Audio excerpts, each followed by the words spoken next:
Story 1. The Marshmallow Man's Whisper Setting. Brookmont, Maryland, early 2000s. In the affluent suburbs of Brookmont, Maryland, where sprawling estates and manicured lawns whispered of wealth and stability, 10-year-old Ethan Carver's life took a sharp turn. His family had recently uprooted from a crumbling farmhouse in rural Pennsylvania, propelled by his father's lucrative new job. The transition was seamless for Ethan's parents, who reveled in their newfound prosperity. But for Ethan, a shy, introspective boy, the move was a quiet upheaval. He left behind no close friends, only the familiar creak of his old porch and the endless fields where he'd wander alone. Their new home was a marvel, a sprawling Victorian with gleaming hardwood floors, towering windows, and a backyard that stretched into a labyrinth of hedges and ancient oaks. Nestled within a dense cluster of trees at the property's edge stood a treehouse, unlike any Ethan had ever seen. It was a fortress in the sky, a multi-tiered masterpiece with sturdy staircases, weathered planks, and a shingled roof that seemed to defy gravity. Built by a professional for the previous owners, it spanned several trees, its highest platform offering a view of the entire neighborhood. For Ethan and his two older brothers, Sean and Harold, it was a playground of endless possibilities: hide and seek, pirate adventures, or simply a place to escape the world below. At first, the treehouse was the heart of their days. The brothers spent hours weaving through its levels, their laughter echoing through the canopy. But as summer faded into fall, Sean and Harold, now teenagers, grew restless. The treehouse, once their kingdom, became kid stuff, and they abandoned it for video games and the allure of high school. Ethan, left to his own devices, found solace in the treehouse's quiet embrace. It became his sanctuary, a place where his imagination could roam free, unburdened by the loneliness that clung to him like a shadow. One crisp October afternoon, as golden leaves drifted from the oaks, Ethan climbed the familiar stairs to the treehouse's top level. There, tucked in a corner beside a pile of forgotten comic books, he found something peculiar: a folded piece of paper. His heart quickened as he opened it, revealing a message scrawled in uneven handwriting. "Hello, I'm the Marshmallow Man. It's nice to meet you. What's your name?" Ethan's face lit up with a grin. He assumed it was Sean or Harold playing a prank, a rare gesture to reconnect with their younger brother. Eager to play along, he grabbed a marker from a nearby crate and scribbled a reply. "Hi, Marshmallow Man. I'm Ethan. Want to play a game?" He left the note in the same corner, his chest buzzing with anticipation. That night he lay awake, wondering which brother was behind the ruse, but he kept silent, afraid to break the spell. The next day, Ethan raced to the treehouse after school, his sneakers pounding the wooden steps. Sure enough, another note awaited him. "Hi, Ethan. I like games. What's your favorite thing to do up here?" The game continued for days, each note more playful than the last. Ethan poured his heart into his responses, describing his love for comic books, his secret wish to be an astronaut, and the way the treehouse made him feel like he was floating above the world.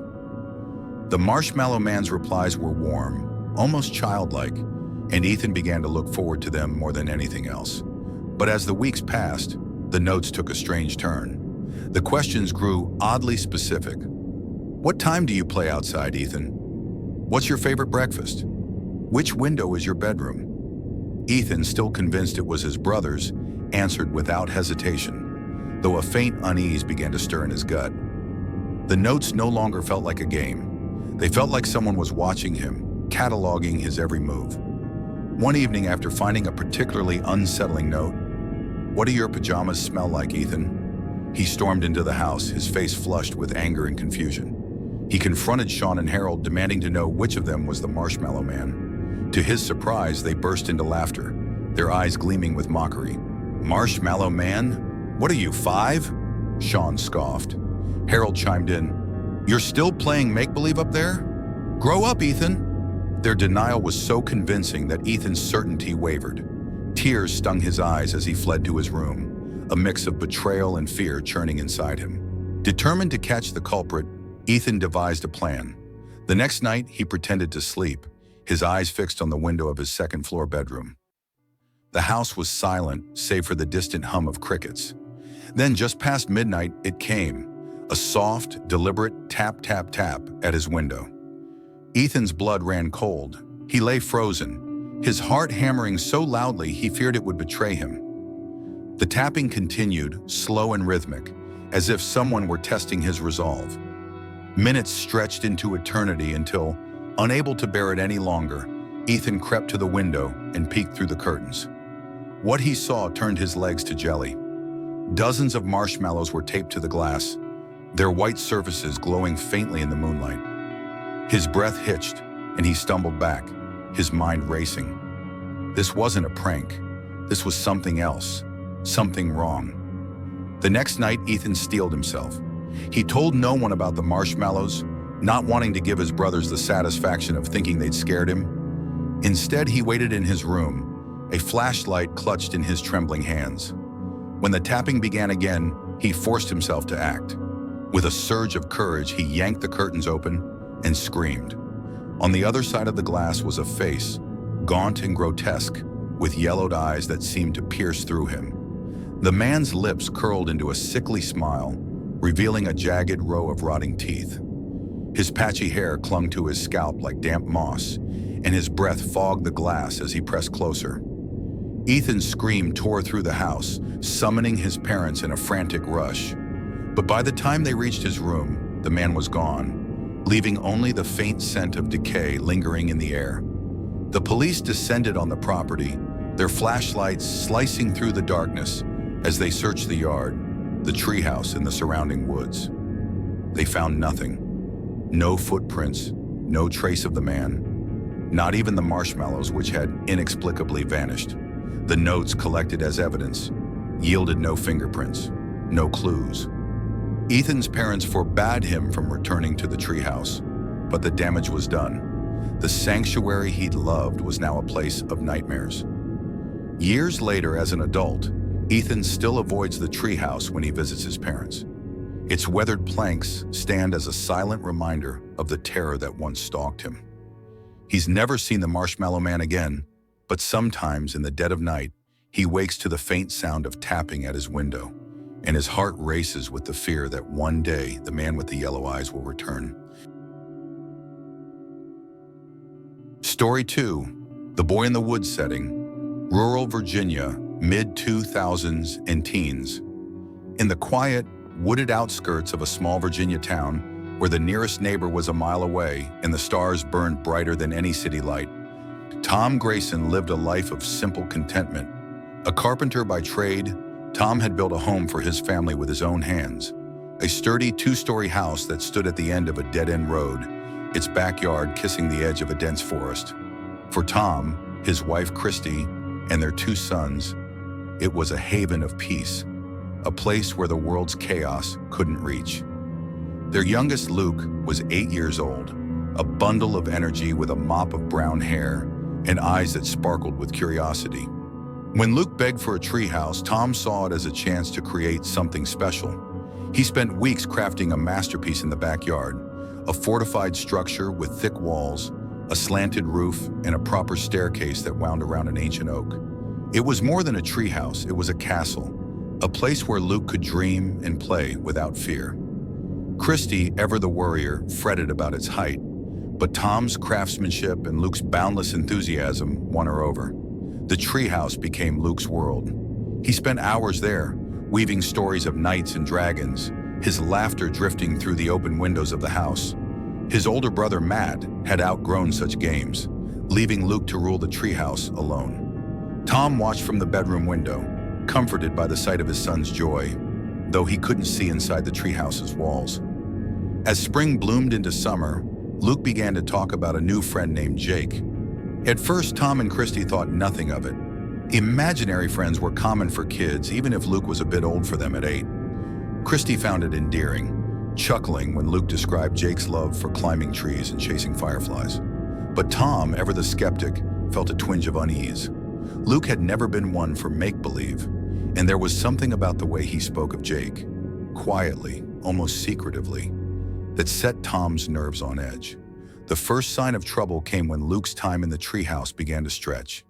He'd disappear for hours, emerging only for meals, his clothes streaked with dirt and his eyes distant. Tom noticed that Luke wasn't bringing toys or books up there, just himself, as if he were communing with something unseen. Curious, Tom asked about Jake one evening, his tone light but probing. Luke's reaction was startling. He froze, his fork hovering over his plate, and mumbled, "Jake's shy. He doesn't like being talked about." When Tom pressed further, asking why Luke spent so much time in the treehouse, Luke's voice dropped to a whisper. "Jake only plays there. He doesn't like the house." Tom brushed it off, convincing himself it was just a phase. He even researched imaginary friends, learning that some children tied them to specific places. But Christy wasn't so sure. "He's too old for this," she said one night, her brow furrowed. "It's not normal." Tom, reluctant to overreact, promised to keep an eye on things. They weren't helicopter parents. They believed in giving their kids freedom as long as they stayed out of trouble. Trouble, however, found them. One Saturday, Luke came home with a black eye, his cheek swollen and his gaze fixed on the floor. Tom's heart sank as he cleaned the bruise, his mind racing with questions. "What happened, buddy?" he asked, keeping his voice calm. Luke said nothing at first, but under gentle insistence, he looked up, his eyes brimming with tears. "I got in a fight with Jake," he whispered. Tom's blood ran cold. He knelt before his son, searching his face for answers. "Luke, don't lie to me. Jake's not real. Who did this?" But Luke only sobbed harder, insisting it was Jake, then fled to his room. Christy was convinced he tangled with a neighborhood kid and was too ashamed to admit it. She urged Tom to tear down the treehouse, arguing that it was fueling Luke's obsession. Tom resisted, unwilling to destroy the labor of love he'd built. Instead, he vowed to get to the bottom of it. The next morning, while Luke was at school, Tom climbed into the treehouse, his toolbox in hand under the pretense of checking its stability. What he found made his stomach lurch. The floor was littered with tattered children's sneakers and socks, none of which belonged to Luke or Matt. Scattered among them were food wrappers, plastic utensils, and a pair of dirty plates crusted with dried ketchup. Worst of all were the drawings, dozens of pencil sketches plastered across the walls depicting wild animals in eerie detail. There was a fox with piercing eyes, a bear with a snarling maw, and a deer with antlers that seemed to twist unnaturally. But the one that stopped Tom's heart was a massive spider, its legs splayed across an entire wall, its face obliterated by furious scribbles, as if someone had tried to erase it from existence. Tom confronted Luke that evening, his voice shaking with a mix of anger and fear. Luke's answers only deepened the mystery. "Jake likes to eat up there," he said, his eyes darting nervously. "The shoes and socks are his. He forgets stuff." Tom banned Luke from the treehouse, convinced his son was lying to cover up some childish mischief. Christy, now terrified, suggested therapy, fearing for Luke's mental health.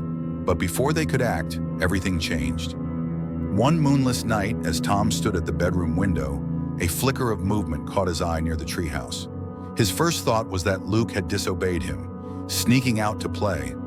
But as he squinted into the darkness, he saw something else. A frail, emaciated figure descending the treehouse steps. It wasn't Luke. The boy, no older than 10, moved with a jerky, unnatural grace, his clothes filthy and his skin pale as bone. Tom's heart pounded as he grabbed a flashlight and sprinted outside, shouting for the boy to stop.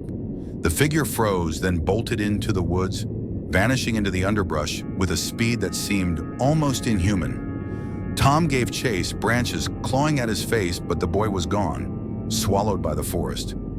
Christy called the neighbors, but every child was accounted for. The police searched for hours, their dogs sniffing through the trees, but found no trace of the boy, no evidence he'd ever existed. When the police questioned Luke, his story was chilling. Jake, he said, was a magic boy who lived in the woods with his friends, creatures he called bear, fox, and others. Jake would visit the treehouse, begging Luke to abandon his family and join them in the forest. When Luke refused, Jake grew angry, making guttural noises that haunted Luke's dreams. Tom listened, guilt gnawing at him for dismissing his son's fears. The police searched the woods again, but found nothing. No camp, No footprints, no sign of a runaway child. Christy, steeped in superstition, whispered about spirits or forest entities, her voice trembling. Tom, a man of logic, refused to entertain such notions, but the memory of that pale, fleeting figure gnawed at him. Was Jake a lost child surviving in the wild? Or something else? Something older, drawn to the treehouse's isolation? They never saw Jake again, but the treehouse remains, a silent sentinel at the edge of the woods. Tom checks it occasionally, half expecting to find new drawings or forgotten shoes. At night, when the wind howls through the trees, he lies awake, wondering what lurks in the forest and whether it's still watching his son. Story 3. The Treehouse Siege. Setting: suburban Delaware, October 2024. Lila Chen was no stranger to rebellion. A sophomore at a liberal arts college in California, she'd spent her teenage years perfecting the art of sneaking around her conservative parents' strict rules. Back in her quiet Delaware suburb, where identical houses lined manicured streets, Lila's childhood home was both a comfort and a cage. Her parents, traditional to a fault, clung to old-world values, their disapproval of her California lifestyle a constant source of tension. Chief among their taboos was marijuana, which, despite its recent legalization, was anathema in their household. Lila, however, had no intention of conforming. Sneaking out was second nature, a skill honed through years of late-night escapades and covert meetups with friends. Her secret refuge was the treehouse in the front yard, a weathered relic from her childhood. Built by her father when she was 6, it was a creaky but sturdy hideout, perched high in a gnarled maple and shrouded by branches. From its platform, Lila could see the street, the yard, and even glimpses of the house's windows. But no one could see her, a perfect vantage point for her clandestine habits.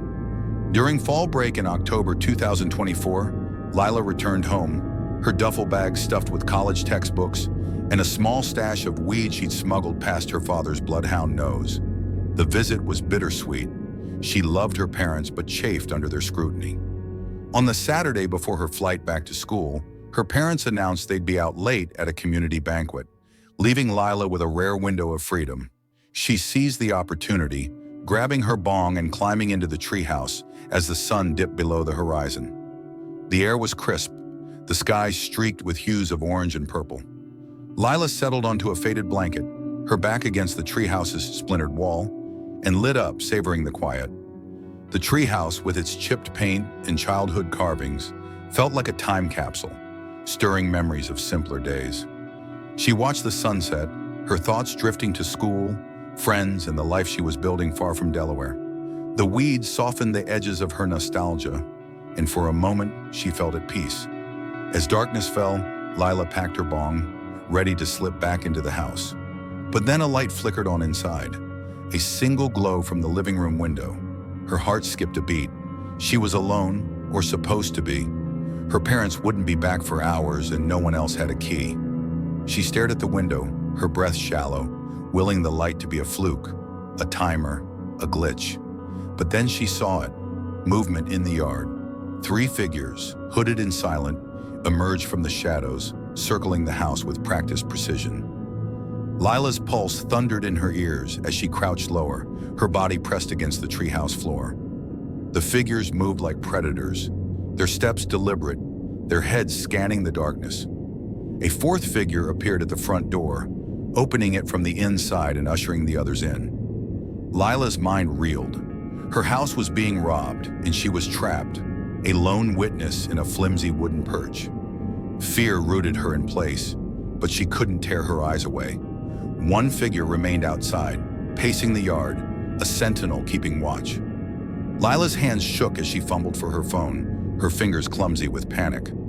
She dialed 911, her voice a hoarse whisper as she relayed the situation to the operator. "They're in my house," she hissed, her eyes darting between the pacing figure and the glowing window. She hung up, shoving the phone into her pocket, but the screen's faint glow betrayed her.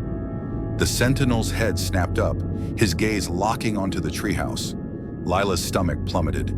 She ducked, her heart pounding so loudly she feared he'd hear it. Seconds later, a voice cut through the night, sharp, commanding. "Hey!" The figure strode toward the tree, his boots crunching on the grass. Lila's mind raced.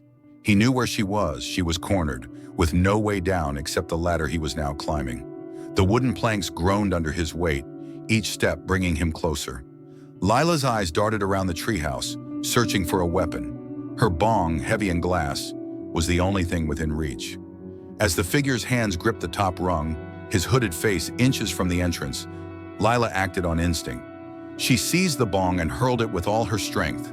It struck his forehead with a sickening crack, shattering into a cascade of glass. The man cursed, his grip faltering, and he fell, hitting the ground with a thud. Lila screamed, "The police are coming!" hoping to scare him off. The man scrambled to his feet, clutching his head, and shouted to his accomplices. Within moments, all four figures bolted from the house, disappearing into the backyard's shadows. Lila clung to the treehouse wall, her body trembling, until the wail of sirens pierced the night. The police arrived minutes later, their flashlights sweeping the yard. Lila climbed down, her legs wobbly, and tried to explain what she'd seen, her words tumbling out in a jumbled mess. Her parents returned soon after, their faces pale with shock as they enveloped her in a hug. The police deduced that the robbers had targeted the house, likely knowing her parents would be out, but hadn't anticipated Lila's presence. They found no fingerprints, no clues, only the shattered remains of her bong, which Lila explained away as a water pipe. Back at school, Lila struggles to sleep, haunted by the memory of that night. She checks on her parents daily, her worry for their safety a constant weight. The treehouse, once her sanctuary, is now a reminder of her vulnerability. She hopes the robbers are gone for good, but deep down she fears they might return, their hooded faces lurking in the shadows of her dreams.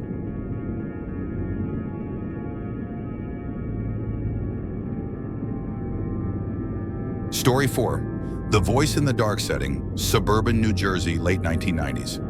Tommy Russo was 12 years old when he learned that monsters weren't just stories.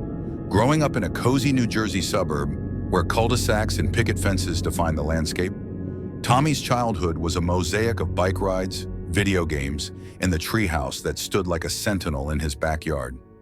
The treehouse, built by the previous owners, was a sturdy wooden haven, its platform nestled in the branches of a towering maple. For Tommy and his older brother, Kyle, it had been a fortress of adventure in their early years, a place where they battled imaginary dragons and plotted secret missions. By the time Tommy was 12, however, the treehouse had lost its magic. Kyle, now 14 and consumed by teenage angst, had abandoned it for skateboards and grunge music. Tommy, too, had begun to outgrow the childish games, but his rebellious streak kept the treehouse relevant. A troublemaker with a knack for pushing boundaries, Tommy clashed often with his parents, his temper flaring over curfews and school complaints. Groundings were frequent, and the treehouse became his refuge, a place to sulk, to defy, to be alone. One humid summer night, after a particularly heated argument with his father over a guidance counselor's report, Tommy's frustration boiled over. Grounded for the weekend, he refused to sleep in his room, viewing it as surrender. Instead, he grabbed a blanket, a pillow, and his Nintendo DS, a forbidden treasure during his punishment, and stormed to the treehouse. His parents, accustomed to his theatrics, didn't stop him. They knew he'd sleep there, sulking under the stars, and return by morning. The treehouse was a time capsule, its walls etched with faded carvings from years past. Tommy settled onto the floor, the air thick with the scent of pine and earth. He played Animal Crossing for hours, the DS's glow casting eerie shadows on the walls. Exhausted, he finally drifted off, the game's cheerful music fading into silence. He hadn't been asleep long when a voice jolted him awake. "Tommy," it called, low and gravelly, seeping through the darkness. He blinked, disoriented, his heart thudding as he strained to listen. "Tommy, are you up there?" The voice was unmistakably adult, masculine, and unfamiliar. Tommy's first thought was his father, but something about the tone, too deliberate, too wrong, made his skin crawl. The ladder creaked, each step deliberate, as someone ascended. Tommy's breath hitched, his eyes locked on the trapdoor in the floor. In the near-pitch blackness, a shape emerged, a head, silhouetted against the faint moonlight. Tommy couldn't see the face, only the outline, but he felt the weight of its gaze. "Ah, there you are," the voice said, a chilling satisfaction in its tone. "Dad?" Tommy croaked, his voice trembling.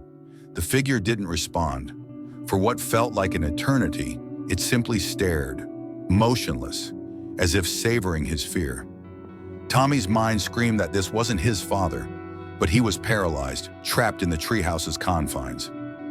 Desperate, he scrambled to the small window and screamed, "Dad!" as loudly as he could. The light in his parents' bedroom flicked on, and footsteps thundered down the ladder, retreating into the night. Moments later, his parents burst into the backyard, their faces etched with panic. "Tommy, what's wrong?" his father called, his voice unmistakably his own.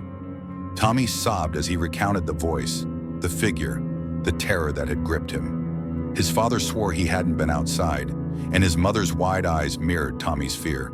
The police were called thanks to Tommy's uncle, an active cop who took the incident seriously.